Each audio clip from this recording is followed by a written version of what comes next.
ونستعينه ونستغفره ونعوذ بالله من شرور أنفسنا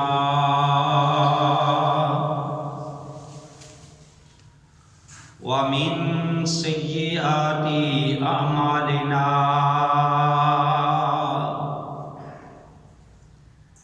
من يهده الله فلا مضل له ومن يضلل فلا هادي له وأشهد أن لا إله إلا الله وحده لا شريك له وأشهد أن محمدا عبده ورسوله يا أيها الذين آمنوا اتقوا الله حق تقاته ولا تموتن إلا وأنتم مسلمون يا أيها الناس اتقوا ربكم الذي خلقكم من نفس واحدة وخلق منها زوجها وبث منهما رجالا كثيرا ونساء واتقوا الله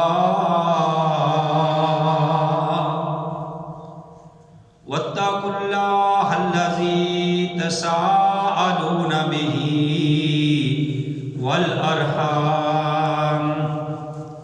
إن الله كان عليكم رقيبا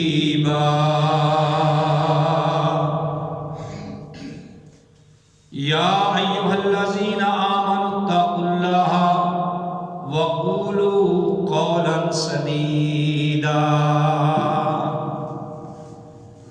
يصلح لكم أعمالكم ويغفر لكم ذنوبكم ومن يطع الله ورسوله فقد فاز فوزا عظيما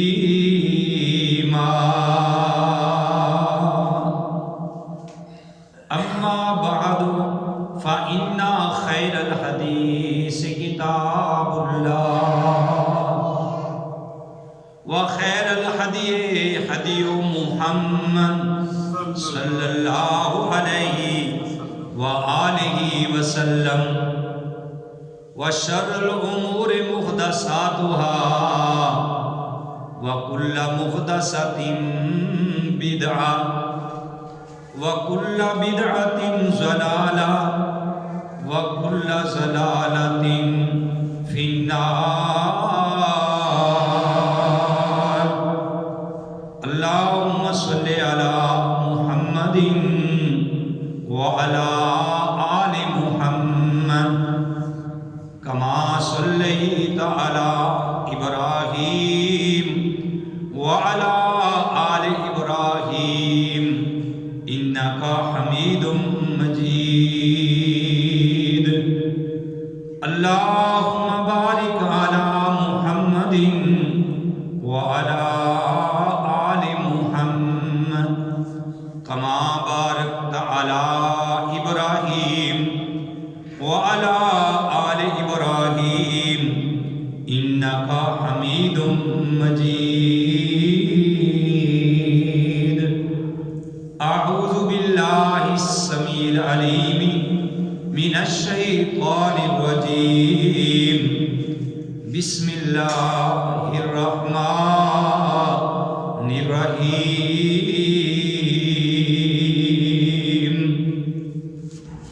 قال الله تبارك وتعالى في القرآن المجيد والفرقان الحميد الف لام میم ذالک الکتاب لا ریب فیہ ھدی للمتقین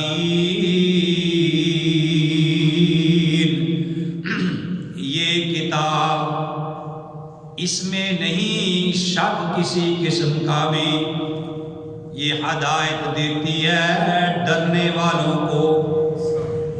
الذین یؤمنون بالغیب، ڈرنے والے وہ لوگ ہیں جو غائب پہ ایمان لاتے ہیں، بن دیکھے وہ ڈرتے ہیں۔ وَيُقِيمُونَ الصَّلَاةَ، اور نماز قائم کرتے ہیں۔ وَمِمَّا رَزَقْنَاهُمْ، اور جو ہم نے دیا ان کو، يُنْفِقُونَ، اس میں سے وہ خرچ کرتے ہیں۔ وَالَّذِينَ يُؤْمِنُونَ، اور جو لوگ ایمان لاتے ہیں، بِمَا أُنزِلَ إِلَيْكَ، اے نبی جو آپ پہ اتارا گیا، وَمَا أُنزِلَ مِن قَبْلِكَ، اور جو آپ سے پہلے انبیاء پہ اتارا گیا، وَبِالْآخِرَةِ هُمْ يُوقِنُونَ، اور آخرت کے اوپر وہ یقین رکھتے ہیں۔ اولئک علی ھدی من ربہم، یہی لوگ ہیں ہدایت پر اپنے رب کی طرف سے۔ وَأُولَئِکَ هُمُ الْمُفْلِحُونَ، اور وہی کامیاب ہونے والے ہیں، وہی جہنم کی آگ سے بچنے والے ہیں، اور وہی جنت میں داخل ہونے والے ہیں۔ محمد کی جس دل میں الفت نہ ہوگی، سمجھ لو کہ قسمت میں جنت نہ ہوگی۔ کرے جو اطاعت دل سے محمد کی، اس کو پیر و مرشد کی حاجت نہ ہوگی۔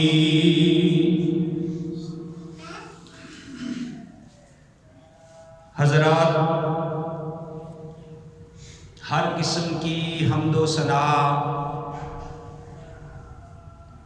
اس اللہ وحدہ لا شریک کی ذات پاک کے لیے، جو اللہ ساری کائنات کا خالق، مالک اور رازق ہے۔ وہ اللہ ہمیشہ سے ہے، ہمیشہ رہے گا۔ ان اللہ علی کل شیء قدیر ہے، ہر چیز پہ وہ قادر ہے۔ ان یشاء یذہبکم یأتی بخلق جدید وما علی اللہ یسیر، یعنی وہ اگر اللہ چاہے تو ایک لمحہ کے اندر سب کو مٹا دے اور سب کی جگہ کسی اور نئی مخلوق کو لے آئے۔ وما ذالک علی اللہ یسیر، یہ اللہ کے آگے کوئی مشکل بات نہیں۔ وہ فعال لما یرید ہے، یعنی جو وہ چاہتا ہے وہ کرتا ہے۔ لا شریک لہ، اس کا کوئی شریک نہیں۔ ولا مشیر لہ، اور اس کا کوئی مشیر نہیں ہے جو اس کو مشورے دے۔ وہ اللہ، اس کی شان یہ ہے، اذا اراد شیئا، جب وہ کسی چیز کا ارادہ کرتا ہے کہ میں نے پہاڑوں کو اپنی جگہ سے ہلا دینا ہے، میں نے زمینوں کو ہلا دینا ہے، میں نے ایک لمحے کے اندر فلاں کو تباہ برباد کرنا ہے، وہ نہ کسی سے مشورہ لیتا ہے۔ اس کی شان یہ ہے، اذا ارادہ شیئا، جب بھی کسی چیز کا ارادہ کرتا ہے کہتا ہے کن ہو جا، فیکون، وہ چیز ہو جاتی ہے۔ حمد و ثنا کے بعد لاکھوں اور کروڑوں درود السلام امام الانبیاء، امام القبلتین، امام الثقلین، امام الحرمین، امام اعظم، مرشد اعظم، رہبر اعظم، قائد اعظم، حبیب خدا، محبوب کبریا، شافی روز جزا، محبوب کبریا، رسول معظم، محبوب کل، بشیر اعظم، نذیر اعظم، خیر الولا، حبیب خدا، خواجہ بدرالدجا، آمنہ کے لال، عبداللہ کے در یتیم، ساری کائنات کے سردار محمد رسول اللہ صلی اللہ علیہ وآلہ وسلم کی ذات گرامی پہ۔ محترم حضرات، سورہ البقرہ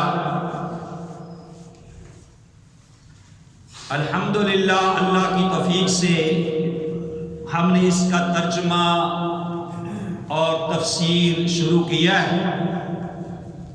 پچھلے جمعۃ المبارک کے خطبہ کے اندر آپ بھائیوں کے سامنے سورہ البقرہ کی فضیلت بیان کی گئی تھی۔ ایمان کی تازگی کے لیے اس بات کو دوبارہ پھر دہرا دیا جاتا ہے تاکہ جو بھائی نہیں آئے ان کو پتہ چل جائے، اور جو آئے تھے وہ پھر بھولی ہوئی بات کو یاد کر لیں کہ جس گھر میں سورہ بقرہ پڑھی جائے اس گھر میں شیطان داخل نہیں ہوتا، اس گھر میں اللہ کی رحمتیں نازل ہوتی ہے، وہ گھر حسد سے، بغض سے، کینے سے پاک ہو جاتا ہے۔ ان گھر والوں کے دلوں کو اللہ تعالیٰ قرآن کے نور سے منور کر دیتا ہے۔ اور سورہ بقرہ کے آخری 2 آیات کے بارے میں بتایا تھا کہ ایمان والا بندہ، حضرت علی رضی اللہ تعالیٰ عنہ کا قول ہے کہ وہ پڑھے بغیر اس کو نہیں سو سکتا۔ تو ہمیں کوشش کرنی چاہیے سورہ البقرہ کی آخری 2 آیات آمنہ رسول سے شروع ہوتی ہے۔ پیارے نبی علیہ السلام کو معراج کی رات اللہ احکم الحاکمین نے تحفے کے طور پہ عطا کی، اور جو آدمی پڑھ کے سوتا ہے اس کے لیے وہ کافی ہو جاتی ہے۔ اللہ تعالیٰ ہمیں توفیق نصیب فرمائے پڑھنے کی۔ تو میرے بھائیوں، آج اللہ کی توفیق سے سورہ بقرہ کی شروع کی جو آیات ہیں ان کا ترجمہ آپ بھائیوں کے سامنے رکھا جائے گا۔ چند منٹ ہوتے ہیں، ذرا غور سے اللہ کے قرآن کو سنا کریں تاکہ اللہ کی رحمتیں ہمارے اوپر نازل ہوں، کیونکہ جب تک بندہ غور سے نہ سنائے، یہ اللہ کی رحمت ہے۔ جس طرح بارش اللہ کی رحمت ہے، اگر آپ برتن کو اوندا کر کے رکھ دیں، الٹا کر کے رکھ دیں تو اللہ کی رحمت کی بارش نازل ہوگی، تو برتن کے اندر وہ نہیں جائے گی کیونکہ برتن جو ہے وہ الٹا پڑا ہے۔ تو اسی طرح میرے بھائیوں، ہمارے یہ دل بھی یہ ایک برتن کی طرح ہے۔ اگر ہم اس اپنے دل کو الٹا کر لیں گے تو یہ اللہ کے قرآن کی بارش اس میں داخل نہیں ہوگی۔ اپنے دلوں کو کھلا رکھیں، اپنے دلوں کو قرآن کی طرف مائل کریں، رحمان کی طرف مائل کریں، تاکہ اس قرآن کا ہمارے اوپر اثر ہو۔ اللہ احکم الحاکمین نے شروع میں فرمایا کہ الف لام میم، اور یہ الف لام میم کیا ہے میرے بھائیوں؟ اس کا معنی اللہ کے علاوہ کوئی جانتا ہی نہیں۔ اللہ و رسولہ عالم، اللہ ہی بہتر جانتے ہیں۔ پیارے نبی علیہ السلام نے بھی اس کا معنی نہیں بتایا، کیونکہ گویا کہ آپ یوں سمجھیں کہ یہ اللہ کے کوڈ ورڈ، کیونکہ مکے کے مشرک یہ بات کہتے تھے کہ محمد صلی اللہ علیہ وسلم نے قرآن اپنی طرف سے بنا لیا ہے، خود گڑھ لیا ہے۔ اللہ نے کہا تمہاری زبان بھی عربی ہے، محمد صلی اللہ علیہ وسلم بھی تمہارے اندر ہی رہا ہے۔ اگر اس نے یہ 30 پارے کا قرآن خود بنا دیا ہے تو تم صرف اتنا ہی بتا دو کہ الف لام میم، اس کا کیا معنی ہے؟ ان کو حروف مقطعات کہتے ہیں۔ یعنی علیحدہ کیے ہوئے حرف، الف الگ ہے، لام الگ ہے، میم الگ ہے۔ الف لام میم یہ حروف مقاطعات قرآن پاک کی 29 سورتوں کے شروع میں آتے ہیں، کہیں الف لام میم، کہیں ہا میم، کہیں کاف ہا عین یا صاد۔ کبھی اللہ نے ہا میم کہا ہے، کبھی اللہ نے طٰہٰ کہا ہے، کبھی اللہ نے یاسین کہا ہے، لیکن اس کے معنی اللہ احکم الحاکمین نے کسی کو بھی نہیں بتائے۔ بعض نے کہا، جنہوں نے تفاسیر لکھی ہیں، بعض اقوال بھی ملتے ہیں کہ الف سے لام مراد اللہ ہے، لام سے مراد جبریل ہیں، اور میم سے مراد محمد ہیں، سب کو صلی اللہ علیہ وسلم۔ یعنی گویا کہ الف سے مراد اللہ، یعنی اس قرآن کو بھیجنے والا اللہ ہے، لام سے مراد جبریل، اس کو لے کے آنے والے جبریل ہیں، میم سے مراد محمد صلی اللہ علیہ وسلم، یعنی یہ قرآن محمد کے سینے پہ نازل ہوا ہے صلی اللہ علیہ وسلم۔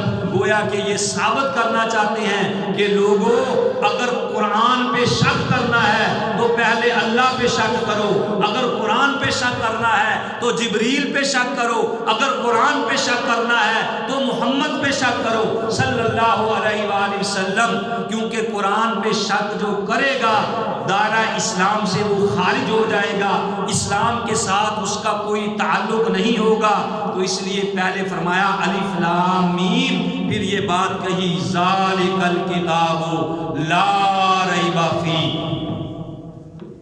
بھائیو ذرا غور سے سنو اللہ کا قرآن۔ فرمایا اللہ نے، یہ سورہ بقرہ ہے، اللہ کہتے ہیں الف لام میم ذالک الکتاب، یہ کتاب لا ریب فیہ، نہیں اس میں کسی قسم کا بھی شک و شبہ، اس میں کسی قسم کا شک و شبہ نہیں ہے، کیونکہ اللہ نے شروع میں یہ بات کہہ دی۔ مکے کے مشرک کہتے تھے کہ مرنے کے بعد کون کہتا ہے دوبارہ اٹھے گا، کون کہتا ہے کہ قبر میں جانا ہے، کون کہتا ہے کہ دوبارہ زندہ ہوگا۔ اللہ نے جو فرمایا، سود کے بارے میں فرمایا، نماز کے بارے میں فرمایا، جہاد کے بارے میں فرمایا، اللہ نے شروع میں یہ بات کہہ دی کہ جو کچھ اللہ نے فرمایا ہے شک ہے، اس میں کسی قسم کا شک نہیں ہے۔ کیوں کہ اللہ نے کہہ دیا لا ریب فیہ، اس میں کسی قسم کا شک و شبہ نہیں ہے۔ قیامت آئے گی، اللہ کے سامنے پیش ہونا ہے، قبر میں جانا ہے، سوالوں کے جوابات دینے ہیں، اللہ کے سامنے کھڑے ہونا ہے، زندگی کا حساب و کتاب دینا ہے۔ اس لیے اللہ نے شروع میں کہہ دیا کہ ذالک الکتاب لا ریب فیہ، یہ ایک ایسی کتاب ہے کہ اس میں کسی قسم کا بھی شک و شبہ نہیں ہے۔ لا ریب، کسی قسم کا اس میں شک نہیں ہے، جو شک کرے گا وہ مارا جائے گا۔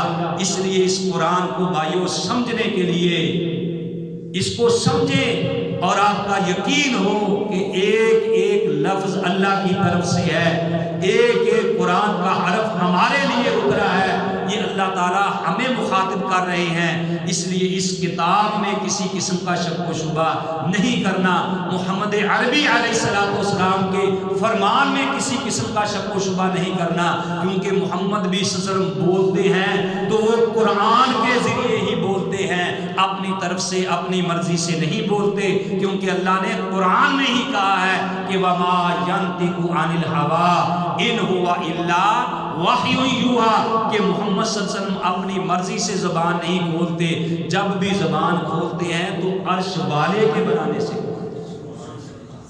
اور میں یہ بات کہا کرتا ہوں، جب تک یہ بات سمجھ میں نہ آئے تو میرے بھائیوں پیارے نبی کی اہمیت، پیارے نبی کی عظمت، پیارے نبی کی حدیث کی سمجھ نہیں آ سکتی۔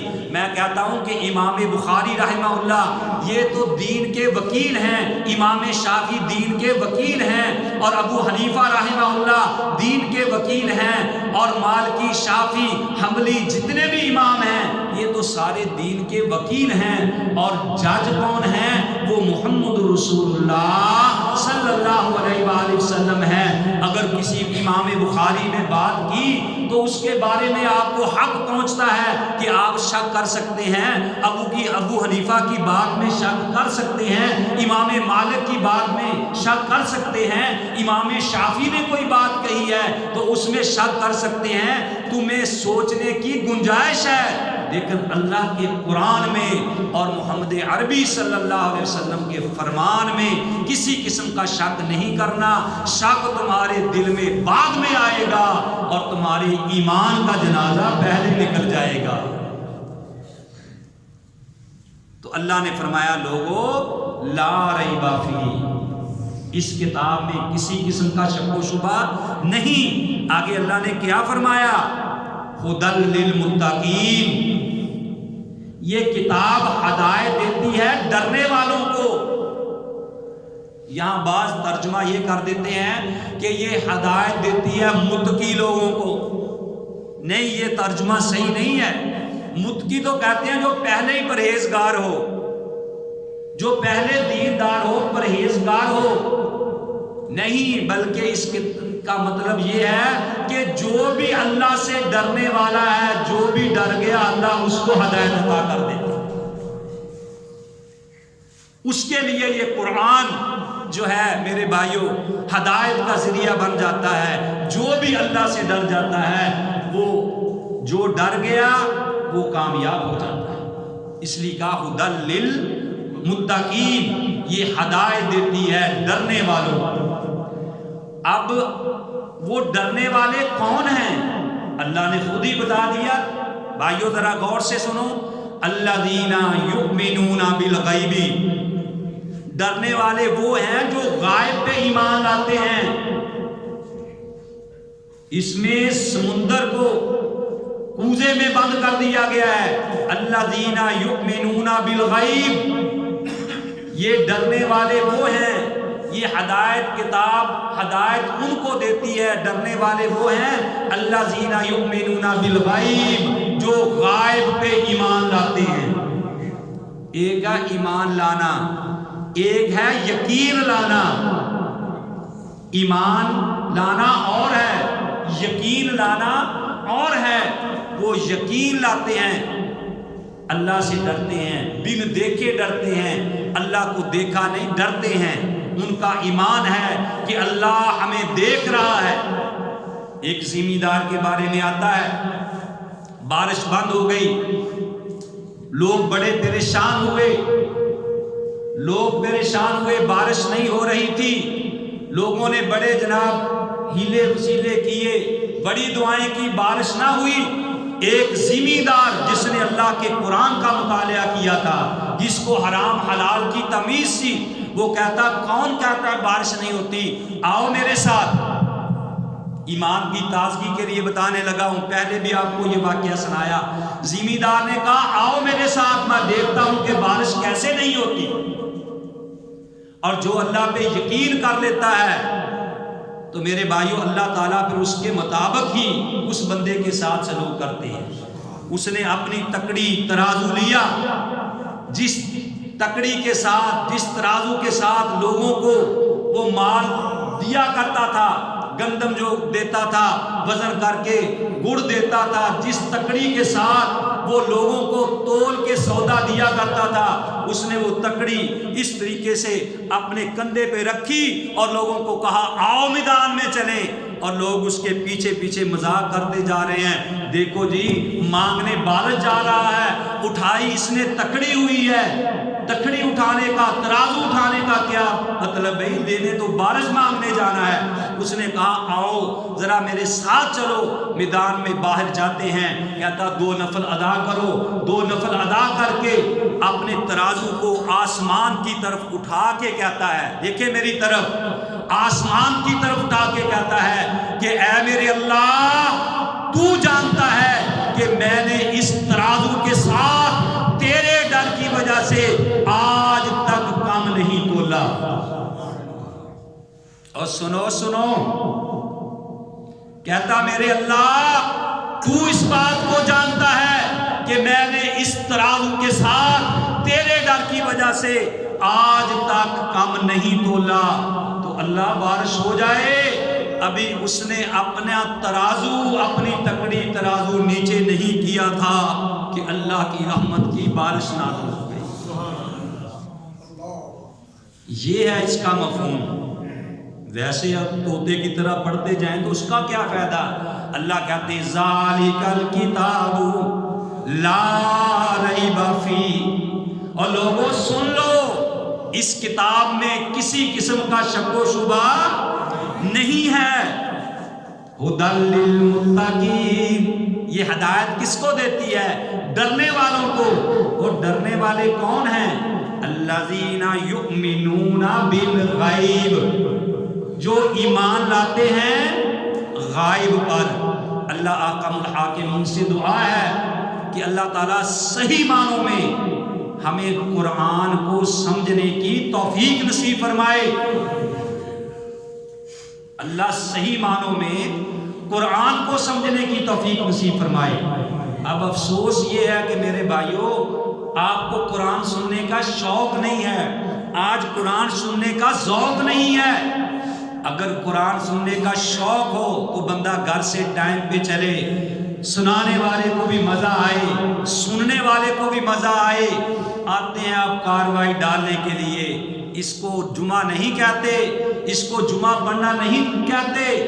میرے بھائیوں، اگر اللہ سے شوق ہو، اگر کوئی اپنا محبوب آیا ہو، اپنا پیارا آیا ہو، تو بھائیوں بندہ سب سے پہلے جاتا ہے کہ میں نے اپنے محبوب کو ملنا ہے۔ اور اگر تمہیں اپنے رب کا قرآن سننے کا شوق ہو تو میرے بھائیوں آپ کو پتہ ہے کہ آج جمعہ ہے، ہم تیاری وقت پہ کر کے جائیں، اللہ کا قرآن سنیں، پیارے نبی علیہ السلام کا فرمان سنیں۔ ابھی ہم تمہید باندھتے ہیں تو ٹائم ختم ہو جاتا ہے تو ہم نے صفوں کو سنانا ہے۔ اللہ کی رضا کے لیے ٹائم پہ آیا کرو، خطیب کے آنے سے پہلے مسجد میں آیا کرو، تاکہ تمہیں پتہ چلے کہ کیا ہم لے کے گئے ہیں، کیا ہم نے سنا ہے، کیا خطیب نے سنایا ہے۔ اللہ سے دعا ہے کہ اللہ تعالی ہم سب کو صحیح معنوں میں قرآن و سنت کو سمجھنے کی، پڑھنے کی توفیق نصیب فرمائے۔ وما علیہ الا البلاغ المبین۔